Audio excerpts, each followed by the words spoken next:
नमस्कार दोस्तों, आप सभी का स्वागत है हमारे और आपके चैनल विही में। भारत के संविधान के ऊपर वीडियो बनाने जा रहे हैं, तो ये पूरी सीरीज बनेगी।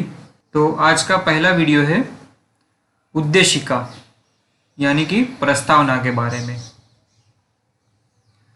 हम भारत के लोग भारत को एक संपूर्ण प्रभुत्व संपन्न समाजवादी पंथनिरपेक्ष लोकतंत्रात्मक गणराज्य बनाने के लिए तथा इसके समस्त नागरिकों को सामाजिक, आर्थिक, राजनीतिक न्याय, विचार, अभिव्यक्ति, विश्वास, धर्म और उपासना की स्वतंत्रता, प्रतिष्ठा और अवसर की क्षमता प्राप्त कराने के लिए तथा उन सब में व्यक्ति की गरिमा और राष्ट्र की एकता तथा अखंडता सुनिश्चित करने वाली बंधुता बढ़ाने के लिए दृढ़ संकल्पित होकर अपने इस संविधान सभा में आज दिनांक 26 नवंबर 1949 को इत द्वारा इस संविधान को अंगीकृत, अधिनियमित और आत्मर्पित करते हैं।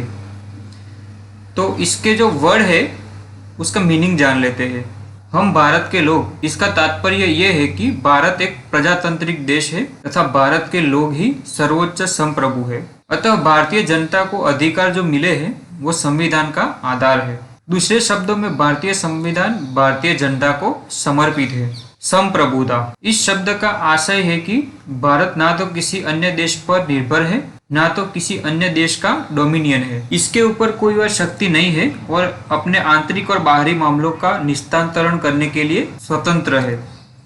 समाजवादी, समाजवादी शब्द का आशय यह है कि ऐसी संरचना जिसमें उत्पादन के मुख्य साधनों पूंजी, जमीन, संपत्ति आदि पर सार्वजनिक स्वामित्व नियंत्रण के साथ विस्तरण में समतुल्य सामंजस्य हो। पंथ निरपेक्ष, अर्थात हमारे देश में सभी धर्म समान है और उन्हें सरकार का समान समर्थन प्राप्त है। लोकतांत्रिक, संविधान की प्रस्तावना में लोकतांत्रिक शब्द का इस्तेमाल बृहद रूप से किया गया है, जिसमें न केवल राजनीतिक लोकतंत्र बल्कि सामाजिक व आर्थिक लोकतंत्र को भी शामिल किया गया है। वयस्क मताधिकार, सामाजिक चुनाव, कानून की सर्वोच्चता, न्यायपालिका की स्वतंत्रता, भेदभाव का अभाव भारतीय राज्य व्यवस्था के लोकतांत्रिक लक्षण के स्वरूप है। गणतंत्र, प्रस्तावना में गणराज्य शब्द का उपयोग इस विषय पर प्रकाश डालता है कि दो प्रकार की लोकतांत्रिक व्यवस्थाओं, वंशागत लोकतंत्र तथा लोकतांत्रिक गणतंत्र में से भारत जो हमारा है वो लोकतांत्रिक गणतंत्र है। गणतंत्र में राज्य प्रमुख हमेशा प्रत्यक्ष अथवा अप्रत्यक्ष रूप से निश्चित एक समय के लिए चुनकर आता है। गणतंत्र में दो बातें और शामिल होती है। पहली ये कि राजनैतिक संप्रभुता किसी एक व्यक्ति के हाथ में नहीं रहेगी, जैसे कि राजा होता है तो ऐसा नहीं रहेगा।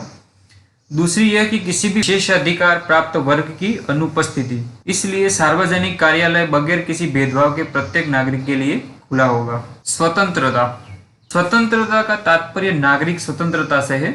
स्वतंत्रता के अधिकार का इस्तेमाल संविधान में लिखी सीमाओं के भीतर ही किया जा सकता है। यह व्यक्ति के विकास के लिए अवसर प्रदान करता है। न्याय, सामाजिक न्याय, राजनीतिक न्याय व आर्थिक न्याय।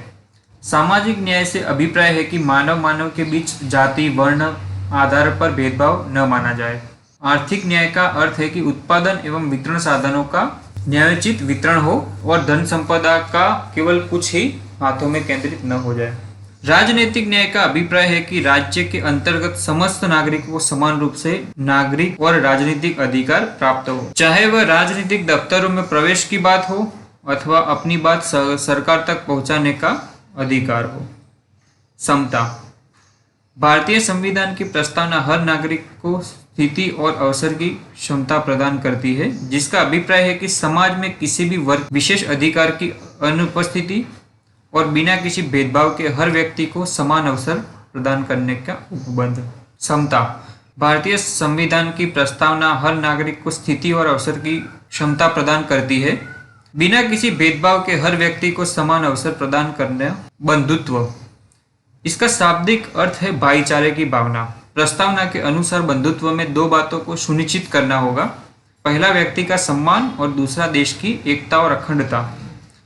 मौलिक कर्तव्य में भी भाईचारे की भावना को प्रोत्साहित करने की बात कही गई है। तो ये था हमारा उद्देशिका के ऊपर वीडियो को अंततः देखने के लिए आप सभी का धन्यवाद। Thank you.